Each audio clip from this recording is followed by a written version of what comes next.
사실 오늘 제목은 교회는 하나님의 방식으로 성장한다. 이런 굉장히 어려운 주제. 좀 설교가 되게 딱딱할 것 같지 않습니까? 네. 제가 굉장히 그렇게 하는 타입이긴 한데, 그래서 제가 고민 중이에요. 젊은 친구들을 위해서 그렇게 맞춰야 될까? 아니면 30대를 위해서, 혹은 계실 40대를 위해서 맞춰야 될까?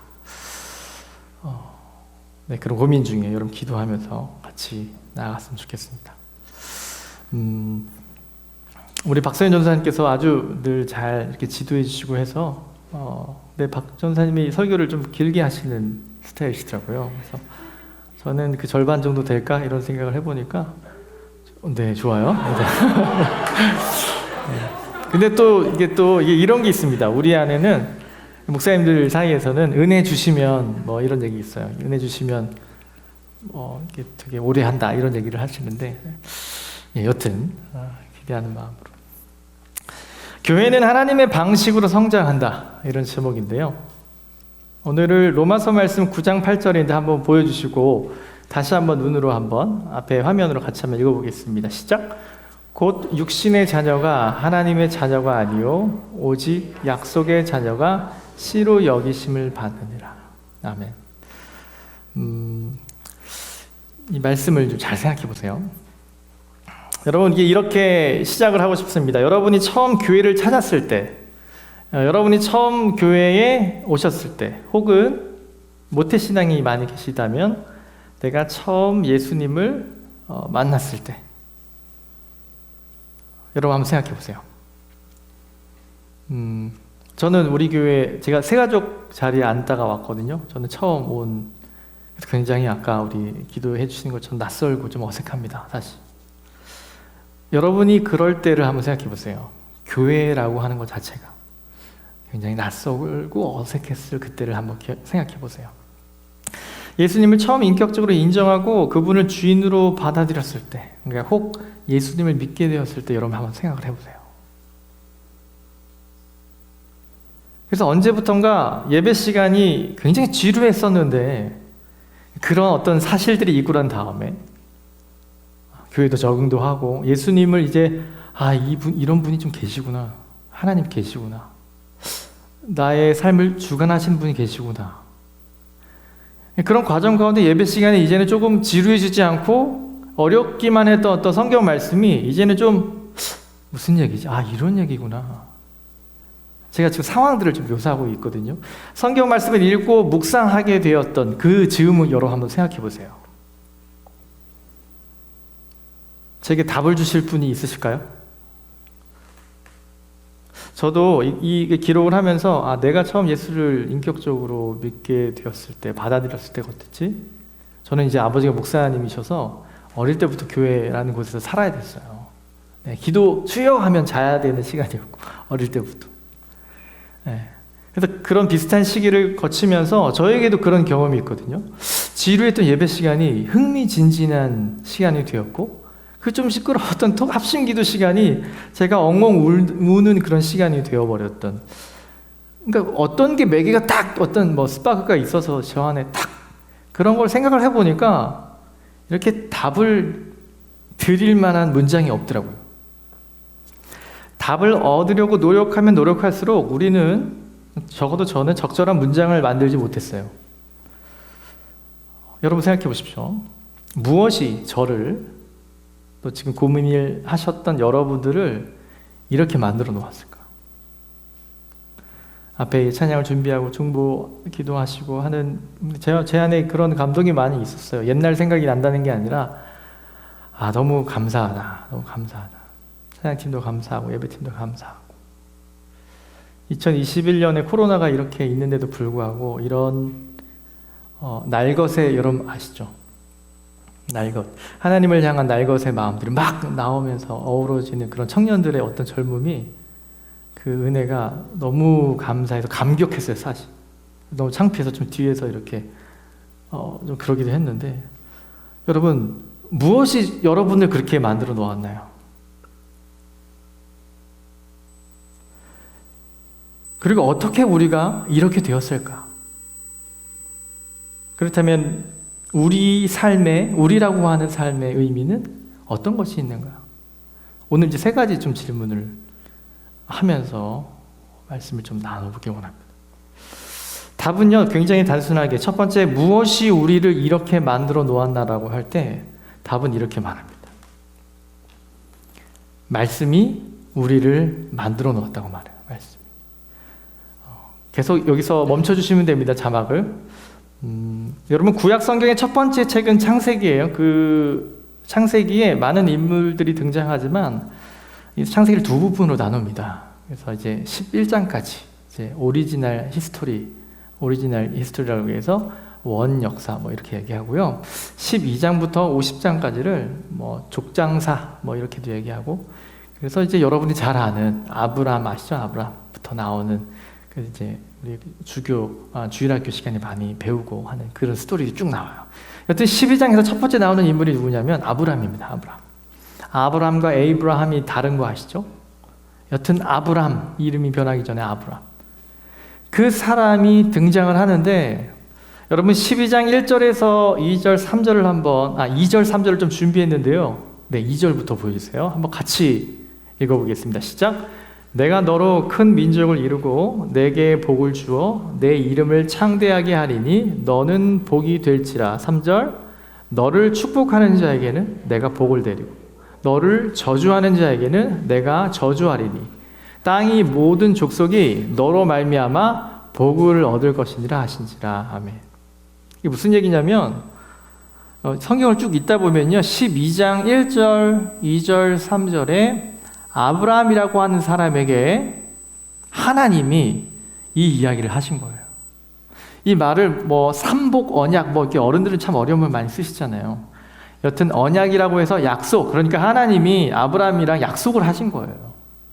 조금 이 약속의 형태가 좀 독특합니다. 그러니까 아브라함이 없죠?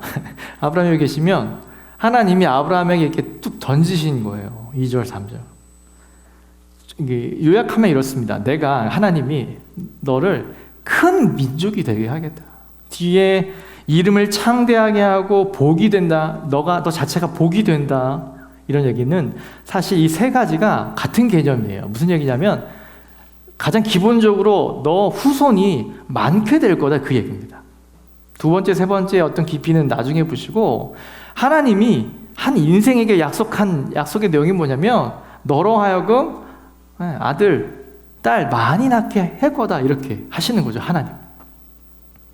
자, 여러분 보세요. 아브라함이라고 하는 사람이 어떤 삶을 살았는지를 성경은 말하지 않습니다. 12장에 등장하는 이분은 그 전에 가족관계에 대해서는 조금 나오지만 어떤 인생을 살았는지는 나오지 않아요. 다만 11장 말미에 보면 그런 말이 나오죠. 아브라함은 결혼을 했는데 예쁜 아내가 있었는데 뭐예요? 아이가 없었다, 이런 얘기를 합니다. 뭐 그런 가정이 뭐 한둘이 아니죠. 여하튼 그 가정의 한 사람에게 하나님이 갑자기 말씀이죠. 하나님 말씀을 던지는 거예요. 자, 여러분 잘 생각해 보세요. 저와 여러분이 이 자리에 있게 된 이유가 뭔지 아십니까? 바로 말씀이라고 하는 것이 저와 여러분을 이 자리 가운데 있게 했다고 하는 사실이에요. 아브라함에게는 사레라고 하는 아내가 있었어요. 근데 그 아내는 원어의 분석을 보면 선천적으로 아이를 갖지 못하는 여성이라고 봐요. 또 나이도 많았지만 여튼 그 아내가 있었는데 아내는 임신을 하지 못하는 상태였고 오랜 기간 아이를 갖지 못한 그런 가정에 하나님은 약속이라고 하는 걸 주세요. 어디서부터? 네, 하나님으로부터. 자, 물론 그 주인공을 저와 여러분이 한번 적용해 보도록 하겠습니다. 구약의 아브라함을 목사라고 한번 상상해 보자면 하나님이 이제 이 목사님께, 아브라함 목사님께 얘기하는 거예요. 내가 너한테 복을 줄 건데 이제 내가 너로 엄청 큰 교회를 이루게 할 거야. 많은 사람들이 막 모이게 될 거야 라고 약속하신 거예요. 자, 여러분 요한복음 3장 16절을 아십니까? 자, 우리 회장님 어디 계시죠? 네, 한번 있습니다. 네, 저는 이렇게 많이 지목하는데 부담을 많이 갖더라고요. 그래서 네, 안 시키겠습니다. 하나님이 세상을 사랑하사, 그죠? 독생자를 주셨는데 그 독생자를 뭐예요? 믿는 자마다 멸망하지 않겠다. 이걸 복음이라고 보통 얘기하고 많이 암송하고 전도할 때 꼭 쓰는 문구입니다. 자, 이 말씀이 저와 여러분에게 뭐를 낳아요? 예수를 믿게 하는 결과를 낳아요. 네, 오케이. 근데 상황을 여러분 생각해 보세요. 아브라함에게 있어서 이 상황은 이 말씀을, 이 약속을 받아들일 준비가 얼마나 되어 있는지 한번 생각해 보세요. 제가 이제 목사로 비유했다고 말씀드렸어요. 아브라함이 목사님이라고 한다면 하나님이 그런 약속을 주셨어요. 내가 너로 하여금 복을 줄 거고 큰 교회를 이루게 할 거야. 근데 이 목사님은 뭐 설교도 잘 못할 뿐더러 목회를 계속 하는데 한 사람도 결신하는 사람이 없어. 믿겠다고 결정하고 이렇게 나오는 성도가 없는 거예요. 그게 몇 년이냐면 한 수십 년 지났다고 한번 생각해 보세요. 아브라함에게 있어서 하나님이 하신 그 약속은 마치 그런 정황이었습니다. 어떻게 해요? 전혀 그 약속이 내 인생에서 실현될 가능성이 없어 보이는 거죠. 내가 내게 복을 주고 내 사역을 형통하게 하리라고 말씀하시지만 자녀를 낳을 수 없는 목사, 사역이 진행이 되긴 되는데 결신하는 사람이 없어가요. 다시 여러분 본문으로 가서 아브라함은 어떤 일을 하시는지 여러분 아십니까? 자, 이 다음 단계가 뭐냐면 말씀에 절망할 때 죄가 시작된다고 하는 사실인데요. 아브라함은 이제 늙어가고 있었어요. 이 말씀을 받고 난 다음에 이제 막 생각이 시작된 거예요. 하나님 이런 약속을 주시긴 했는데, 갑작스럽게 주시긴 했는데 생각을 해보죠. 늙어가고 있어요. 또 아내는 여전히 불임 상태로 남아 있습니다.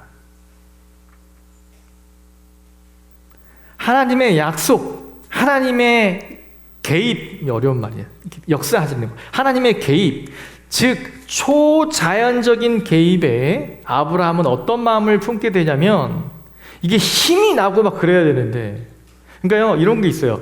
하나님의 말씀을 여러분 접했을 때, 처음 접했을 때마다 막 오 할렐루야 이거 가지고 내가 하루 그냥 이번 주 살아서 승리해야 되겠다라고 자신하고 하셨던 분 있습니까? 처음 예수를 믿었을 때 말이에요.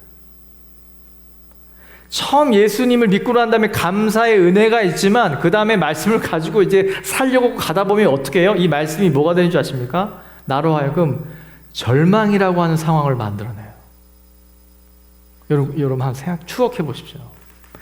여러분 하나님의 이 약속과 말씀은요, 우리가 살아가는 우리 인생의 이 터전에서 보면요 마치 절망처럼 다가올 때가 굉장히 많습니다. 저는 전부라고 말씀드릴 수 있어요. 그래서 우리가 어떻게 되죠? 넘어지는 거예요. 아브라함은 어떤 행동을 했는지 여러분 스토리를 보시면 아시죠? 아브라함은 절망하기 시작해요.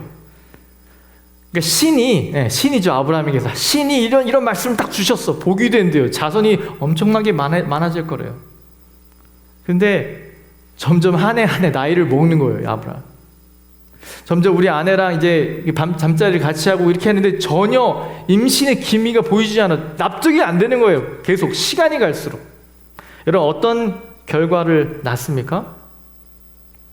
그래서 이 아브라함은요, 약속된 말씀을 초자연적인 어떤 하나님의 역사하심 말고 하나님의 약속된 아들을 낳기로 결정해. 무슨 말이냐면 하나님이 주시겠다 하고자 하는 약속을 어떤 방법을 쓴다는 거예요?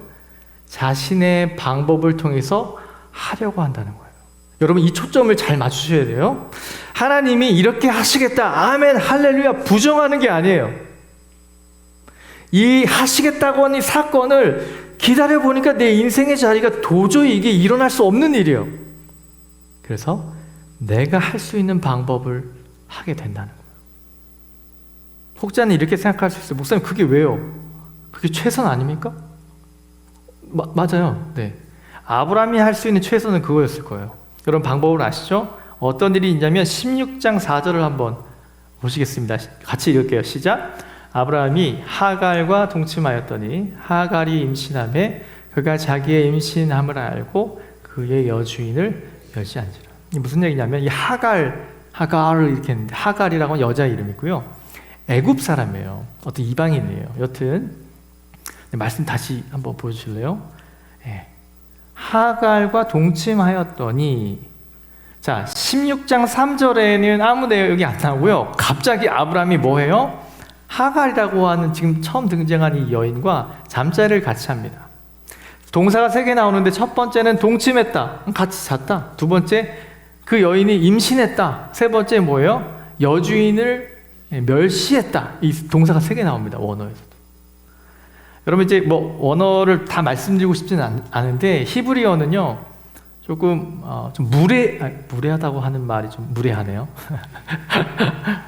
그러니까 한국말은 이렇게 그렇게 하셨는데 이렇게 됐고 이렇게 됐어요라고 쓰지만 히브리어는요 이렇게 돼요. 동침했고 임신했고 멸시했다 이렇게 돼요. 이렇게 동사들을 막 갑자기 나열해 놓는 이유는 히브리어는 보통 이렇게 씁니다. 이 동작이 어떤 이제 오랜 시간에 걸쳐서 일어난 게 아니라 이게 연속적으로 일어난 거를 좀 보여주려고 이렇게 기록했다 그래요. 그 무슨 얘기예요? 하갈에게 잠자리를 같이 한 일이 됐더니 어떻게 해요? 갑자기 아들이 생겨요. 여러분 그런 거 있죠. 딸이 되면 또 모르는데 하갈과 잠자리 하루 딱 했는데 아들이 생겼어요. 아들이 생겼을 때 그 마음, 이 원어에 보면 이 하갈이라고 하는 여인이 자신이 임신을 했고 아이를 낳았는데 아들이 확인되는 순간 어떻게 했을 것 같아요? 이제 하갈이 뭐가 되죠? 보통 우리 조선왕조에 보면 이제는 어떻게 돼요? 이런 스토리가 시작되는 거죠. 이 사례와의 이 스토리. 자, 이제 우리 또 미성년자가 있기 때문에 저희 아이들이 뒤에 조금 넘어가겠습니다. 제가 무슨 말씀을 드리려고 이 말씀을 드리냐면 결과에 어떻든 아브라함의 현실적인 대안은 그것이었어요. 그대로 행하였더니 아들을 낳았죠. 아 뭐예요? 자, 이 이름을 이스마엘이라고 짓죠. 여러분 이스마엘이라고 하죠. 이스마엘의 아버지가 누구예요? 아브라함이에요. 그러면은 거꾸로 얘기하면 이스마엘은 아브라함의 누구예요? 아들이죠. 아브라함의 아들이라고 할 수 있죠. 굉장히 단순한 걸 제가 여쭙고 있습니다. 내 아들이 맞아요. 그런데 하나님이 뭐라고 하시는지 한번 보냐면 그 결과는 육체의 자녀다 이렇게 얘기합니다. 자, 아브라함이 선택했던 하나님께서 말씀을 딱 주시고 난 다음에 현실적으로 이것이 이루어지지 않는 절망 가운데 있더니 자신의 방법을 통해서 아이를 낳게 되는데 하나님이 이렇게 평가하죠. 이것은 뭐예요? 약속의 자녀가 뭐다? 아니다. 여러분 사실 우리의 삶 속에 벌어진 대부분 일이 사실 이렇습니다. 여러분은 모르겠어요. 좀 상황이 어려워지면 예수님을 부인할 만한 이가 우리 교회는 삼락교회는 없을 것 같아요. 그런데 여러분 생각해 보세요. 저와 여러분 그래도 신앙이 있고 내가 그래도 예수를 알아. 내가 예배를 알아. 자, 그렇게 사는 저와 여러분이지만 우리의 삶에 말씀이 다가오면서 이 말씀이 하나님께서 나에게 주신 그 말씀이 전혀 실현되지 않아 보이는 내 삶의 자리에 오면 우리는 흔들립니다. 여러분 그 불신앙이 아니에요. 정죄할 필요는 없어요. 이게 우리의 삶에 정말 있어지는 정황입니다. 그런데 그 다음이죠, 문제는. 그렇죠? 내게 주어진 약속의 말씀을 나의 방식대로 내 생각대로 해석하여서 그 약속을 이루어 나가려고 해요. 대부분 그렇게 삽니다. 대부분. 신앙이 있어 하는 어떤 모든 지체가 그렇게 살아요. 하나님이 내게 나를 통해서 많은 아이들의 어떤 선생님으로 좀 키울 것 같아. 하나님께서 그런 마음을 주셨어요. 저는 그런 비전이 있어요. 그래서 뭐 공부해서 교대도 가고 이렇게 선생님이 되죠.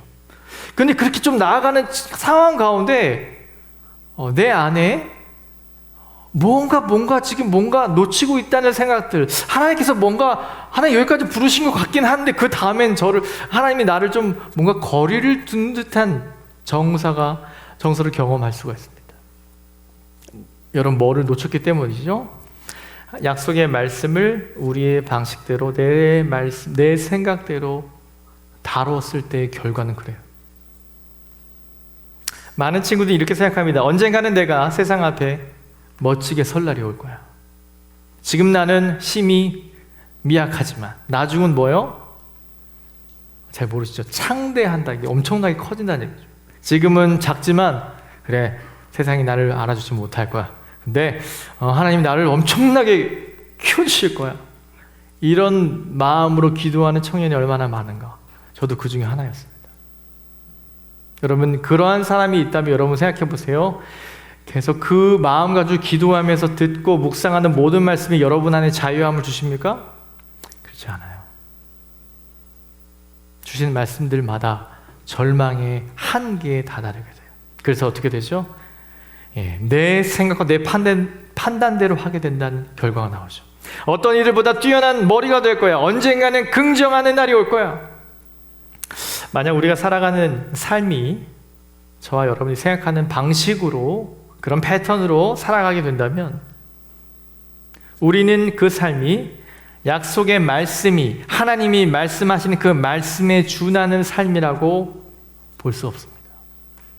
여러분, 그렇게 생각하시면 안 됩니다. 아브라함이 약속의 자녀를 얻고자 했던 자신의 방식은 결과적으로 로마서에서 바울이 지적한 대로 뭐예요? 육체의 자녀를 낳게 되었어요. 여러분, 그 결과는 뭐죠? 1차원적으로는 사레와 이 하갈과의 분쟁이 일어났어요. 이 사이에서 아브라함이 얼마나 고민하는지 여러분 성경을 보면 다 나와요. 엄청나게 싸웁니다. 이제 막 쫓아내고 막 그래요. 드라마에 나오는 장면이 막 나와요.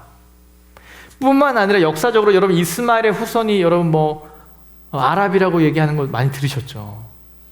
네, 그런 분쟁들도 여기에서부터 시작됐다고 하는 것을 알 수 있어요. 여러분, 역사를 보지 않더라도 저와 여러분의 인생이 어떻습니까? 하나님의 말씀을 받고 난 다음에 이 말씀을 내 생각과 내 패턴대로 살려고 노력하게 되면 우리 안에는요, 단 한순간도 평안함이 도래하지 않습니다. 늘 봉사는 엄청나게 늘어가는데 내 안에 자유함이 없어져요. 인생의 고난이 여러분 어디서 오죠?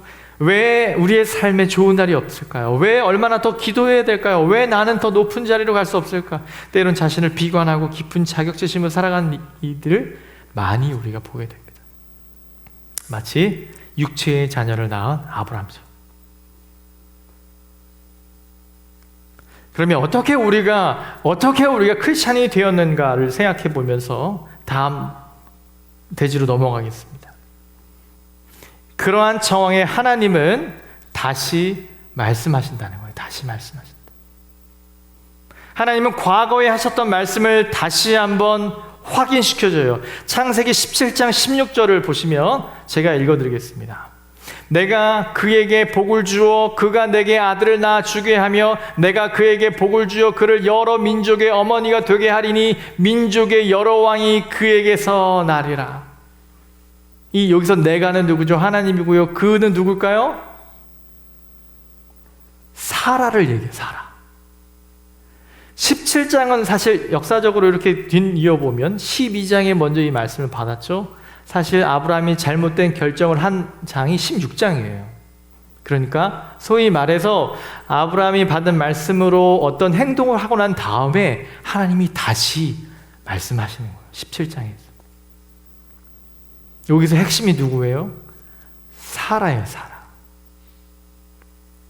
사라는 무엇이죠? 아브라함의 아내였지만 아브라함에게 있어서 현실적으로 불가능한, 자연적으로 불가능한 벽이었어요. 하나님께서 내게 복을 주실 통로로 삼은 그 사라의 문이 도저히 본인의 판단에 열리지 않았기 때문에 세상적인 방법을 선택한 것이었죠. 그러나 하나님의 방법은 어땠죠? 근데 하나님 참 우리 인도자께서 또 그런 예화를 들어주셨는데 하나님이 그냥 이렇게 이 정도 되면 그냥 주시면 되거든요. 사라에게 이제 갑자기 임신해가지고 이렇게 동정녀에게도 탄생하게 하시는 하나님인데 여러분 우리의 수준은 주일학교 어린이처럼 하나님이 이상을 주셨어요가 아니라 여러분 지금 흘러가고 있는 그 흐름 가운데 하나님이 뭘 하시려고 하는지 좀 보시면 돼요. 그 곤견 가운데 있었던 아브라함에게 하나님은요 다시 말씀하세요. 내용은 똑같습니다. 동일한 내용의 메시지를 다시 주셔요. 사라에게 너 아이들을 줄 거야. 하나님 나는 그녀를 통해서 낳게 하는 그 아들이 내가 말하는 축복의 그 자녀가 될 거야 라고 확인시켜 주죠. 자, 이 말씀이 아브라함을 더욱 당혹스럽게 황당하게 만들었을지 모르겠어요. 그래서 하나님은 이렇게 얘기합니다. 18절을 읽어드릴게요. 이스마엘이나, 그때 그 이스마엘이 몇 살이었는지 모르겠어요. 하나님, 얘나 이스마엘이나 하나님 앞에 살기 원해요. 무슨 얘기예요? 하나님, 그 약속의 그 자녀가 얘였으면 좋겠어요. 그냥 그렇게 하시죠. 이 말이죠. 그런데 하나님은 어떻게 하시죠? 19절을 보니까 아니야. 내 아내 사레가 내게 아들을 낳아줄 거다. 여러분 기억하십시오. 하나님은요, 저와 여러분의 인간적인 방법을 거절하신다는 거예요. 하나님의 이 말씀을 주신 여러분, 예수를 믿게 한 분이 하나님이세요. 그 예수를 믿게 한 하나님께서 우리로 하여금 우리를 성장시키게 하시는 것은 누가 하는 일이냐면 하나님의 방식대로 하신다는 거예요. 이 가운데 인간적인 우리의 방법을 하나님이 뭐예요? 그래, 그것도 한번 해봐라, 저것도 한번 해보라가 아니라 하나님이 아니라고 하시는 거예요. No라고 얘기하죠. 하나님은 우리의 방식을 거절하신다는 거죠. 사라는 90세였고요. 평생 임신하지 못했어요. 이미 폐경을 겪었다고 18장 11절을 보면 알 수 있어요. 더 이상의 여지가 없었습니다. 그리고 아브라함은 몇 살인 줄 아십니까? 100세였죠. 100세. 자, 이때 비로소 하나님께서 다시 말씀하신 다음에 이 혼돈과 혼란 가운데 하나님의 방식은 뭐예요? 초자연적으로 아브라함에게 역사하세요. 초자연적. 약속의 자녀에 대한 유일한 희망은 뭐냐면 아브라함에게도 사라에게도 없었어요. 아브라함에게 어떤 믿음의 여지에도 없었어요. 여러분, 여기서 아브라함의 믿음을 말하고 있지 않습니다. 아브라함의 믿음은 나중에 가서 아들을 바칠 때나 나오고요. 여기서는 아브라함의 믿음이 작용되지 않아요. 하나님이 전적으로 개입하셔요. 이것이 여러분, 이 사실 때문에 저와 여러분이 예수를 믿게 됐다고 성경은 말하고 있습니다.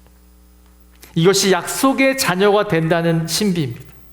요한복음 1장 13절을 우리 한번 같이 읽어보겠습니다. 시작.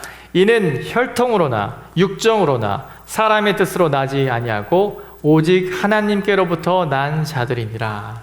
아멘. 여기서 말하는 이는 뭐냐면요, 예수를 믿는 것, 교회가 되는 것, 그 일이 어떻게 된다고요? 네, 수많은 좋은 어떤 환경과 여건들이 와서 여러분 예수님을 처음 믿게 됐을 때 얘기 들어보면 정말 되게 다양합니다. 네, 갑작스럽게 큰 질병에서 어떤 고침받았을 때 예수를 믿게 되기도 하고요. 네, 정황은 굉장히 많아요. 그런데 그런 비슷한 여러분 사례를 들어서 여러분 기도 제목이고 여러분 부모님이 될 수 있고 그 친구가 될 수 있어요. 그 친구 예수 믿게 할 수 있는 줄 아십니까? 그렇게 안 됩니다. 그 방법은 누군 줄 아십니까? 놀랍고 초자연적인 하나님의 개입이 있어야 한 영혼이 예수를 믿게 되는 줄 믿습니다. 성경이 이렇게 말해요. 육정으로나 사람의 뜻으로 나지 않고 오직 하나님께로부터 나왔다. 말씀 좀 정리하겠습니다. 하나님의 방식은 우리가 영원한 구원을 얻는 것에만 적용되는 것이 아니에요. 우리가 살아가는 모든 삶의 자리마다, 시간마다, 우리의 감정마다 하나님의 방식이 적용될 때 저와 여러분은 이미 약속의 자녀이지만 약속의 자녀처럼 살게 된다고 하는 사실. 갈라디아서 4장 28절에 이렇게 얘기합니다. 너희는 이게 그리스도인들이에요. 너희는 이삭과 같이 약속의 자녀라. 저와 여러분은 약속의 자녀인 줄 믿습니다. 어떻게 해서 그렇게 되었죠? 여러분의 잘난 인생이 아니에요. 여러분의 굴곡 많은 어떤 그런 형편 때문에 여러분이 예수를 붙잡은 것이 아니라 그분이 저와 여러분을 이 자리에까지 인도하신 줄 믿습니다. 여러분 이 믿음부터 시작하셔야 돼요. 그렇다면 왜 우리의 삶이 계속되어야 되는가? 첫 번째, 교회는 하나님의 방식으로 성장한다고 하는 사실을 여러분 기억하십시오. 아브라함을 목사로 다시 한번 생각해 볼 때 그의 교회는 그가 하나님께서 약속하신 것을 믿는 방식으로 성장하지 않았어요. 오직 그는 초자연적인 하나님의 어떤 역사하심을 기다리는 데 지쳤어요. 그는 인간의 계략에 불과한 어떤 하갈에게 눈을 돌리고 성령의 초자연적인 역사 없이 사람을 끌 수 있다라고 결심을 하죠. 이것이 이삭의 교회, 하나님의 약속의 자녀의 교회가 될 줄 알았지만 어떻게 되죠? 이스마엘인 교회가 됩니다. 육신의 자녀의 교회가 되고 말았다는 거예요. 여러분, 교회는요, 하나님의 방식으로 하나님께서 만들어 가시는 줄 믿습니다. 두 번째로, 내 삶에, 저와 여러분의 삶에 하나님의 방식을 여러분 사모하셔야 돼요. 우리는 우리의 삶에서 얼마나 하나님의 방식을 기다리고 있습니까? 생각해 보십시오. 우리가 예수를 알게 된 것이 오직 초자연적인 일로부터 말미암은 것임을 안다면 우리가 예수님을 믿는 사람으로 사는 것도 여러분의 결정으로 되지 않고요, 우리의 감정으로 되지 않아요. 왜냐하면 금방 바뀌기 때문이죠. 오직 성령 하나님의 방법으로만 가능하다고 하는 사실을 여러분 아셔야 합니다. 여러분 기다리십시오. 세 번째, 여러분 삶에 이게 가장 중요해요. 사실 치명적인 공격을, 치명적인 이 성공을 피해야 된다는 사실이에요. 우리 인생이 내 속에 흐르는 방식으로 살게 되면요, 여러분 우리가 아무리 크리스찬이라고 하지만 우리 세상에 나와서 막 살게 되면요, 내 안에 흘러가는 생각나는 어떤 방식으로 살게 되면 두 가지 모습이 나오는데, 첫 번째로는 자신의 연약한 한계를 발견하고 좌절하게 돼요. 많이 경험할 겁니다. 그래도 이 처지는 좀 낫습니다. 왜냐하면 초자연적인 하나님의 역사하심이 시작될 가능성이 아주 높기 때문에요. 그런데 두 번째 남은 이 형편은, 남은 양상은 굉장히 위험하죠. 바로 성공을 경험하는 상태. 내 인생의 가장 적절한 자신의 선택으로 하여금 지금 내가 누리고 풍요로움을 조금 경험하는 그죠. 굉장히 위험합니다. 우리는 이 상태를 항상 경계하셔야 돼요. 왜냐하면 여러분, 이 경험이 시작되는 순간 어떤 일이 일어나신 줄 아십니까? 더 이상 말씀이 들어오지 않아요. 말씀이 들어와도 대충 판단합니다. 아, 네, 그거 뭔 줄 알 것 같아요. 근데 오늘 제가 좀 급한 비즈니스가 있어요. 미팅이 있어요. 목사님, 제가 이번에는 이런 거 섬길 수 없을 것 같습니다. 내가 이런 일 때문에 예배보단 이거 먼저 좀 처리해야 될 것 같습니다. 왜요? 내 판단은 지금 이게 급하다고 생각하기 때문이죠. 그들을 정죄하는 게 아니에요. 저는 그 양상을 지금 설명드리고 있습니다. 저와 여러분도 그렇게 살았고 그렇게 될 여지가 정말 많습니다. 제가 드리는 이야기는 이 성공을 여러분 경계하셔야 된다는 거예요.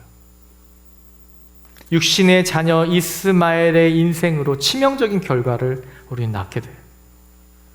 하나님과 전혀 관계없는 인생. 만약 우리가 이러한 상태에 있다면 여러분, 그 성공의 자리, 여러분이 어떤 비즈니스 시작하셨어요? 여러분 어떤 직장일 하셨나요? 어떤 공부의 방법들을 터득하셨나요? 뭔가 성과가 좋으세요? 기도 없이도, 말씀 없이도 괜찮으세요? 여러분 다 내려놓으세요. 그렇게 떠난, 교회를 떠난, 하나님을 떠난 이들이 얼마나 많은 줄 아십니까? 여러분, 그러한 성공은 우리를 병들게 만들어요. 더 이상 내 영혼에 울림이 없어져요. 우리를 만드신 하나님은 이런 종류의 치명적인 성공에서 저와 여러분을 구원해 주시는 줄 믿습니다. 마지막 권면입니다. 꼭 말씀을 읽고 일하십시오. 찬양팀 좀 올라오시겠어요? 여러분, 유비무환과 과유불급의 차이를 아십니까? 유비무환은 아무리 우리가 어려움이 처해지지 않기 위해서 열심히 준비하는 것이죠. 여러분, 과유불급은 무엇이죠? 과하면 오히려 모자라는 것보다 좋지 않아. 여러분, 이 두 가지 말이 의미하는 바가 있어요. 목사님, 그러면 우리가 크리스찬으로서 어떻게 살아가야 됩니까? 그래요, 내가 성령께서 하나님의 초자연 방법으로 나를 크리스찬 되게 하셨다고요? 오케이. 그럼 제가 어떻게, 지금 달콤한 이 성공들을 내려놓으라고요? 그러면 어떻게 살아야 되는데요? 절망으로 다가오는 하나님 말씀 가운데 내가 어떻게 대해야 되는데요? 여러분, 먼저 말씀을 읽고요, 그리고 일하십시오. 교회된 우리가 어떻게 세상 속에서 일을 해야 하는지, 치명적인 성공을 향한 세상의 흐름은 여러분 하루가 다르게 빠르게 지나갑니다. 그래서 우리는 어디에서 시작해서 어디에서 멈춰야 될지 잘 모르겠어요. 많은 이제 청년들이 물어봐요. 목사님, 이런 걸 했는데 주일날에 이렇게 출근을 하라고 하는데 어떻게 됩니까? 이미 우리 안에 판단력이 상실되고 말죠. 여러분, 저는 어떤 답을 드릴 수 없습니다. 이미 여러분은 선택을 했고 그 선택을 여러분 생각해 보세요. 이것이 하나님의 말씀에서 비롯된 선택인가? 아니면 나의 짧은 인생의 노하우로 가고 있는 선택인가? 무슨 일을 하든지 꼭 말씀을 읽고 일하십시오. 왜냐하면 그 말씀으로 하나님은 다시 아브라함에게 다시 17장에 말씀한 것처럼 다시 여러분에게, 저와 여러분에게 말씀하실 거예요. 또 그렇게 할 거니? 또 그렇게 할 거니? 또 너 받은 사랑 그렇게 무시하고 나의 이 워닝을 무시하고 그렇게 갈 거니? 여러분, 사람의 입술로 이런 말들을 전하기는 굉장히 어려워요. 그러나 여러분 정말 말씀을 읽고 일하기 시작하기 전에 말씀을 읽을 때 하나님은요, 우리 안에 그렇게 말씀하세요. 여러분, 기억하십시오. 우리는 말씀으로 만들어졌습니다. 우리의 몸도 하나님의 말씀으로 만들어졌어요. 여러분, 저와 여러분의 구원도 하나님의 말씀으로부터 시작됐습니다. 하나님은 아브라함에게 다시 친히 말씀해 주셨어요. 언제든지 그분은 그 일을 저와 여러분에게도 오늘 반복하십니다. 반주 좀 해주시겠어요? 좀 우리 같이 좀 기도했으면 좋겠습니다.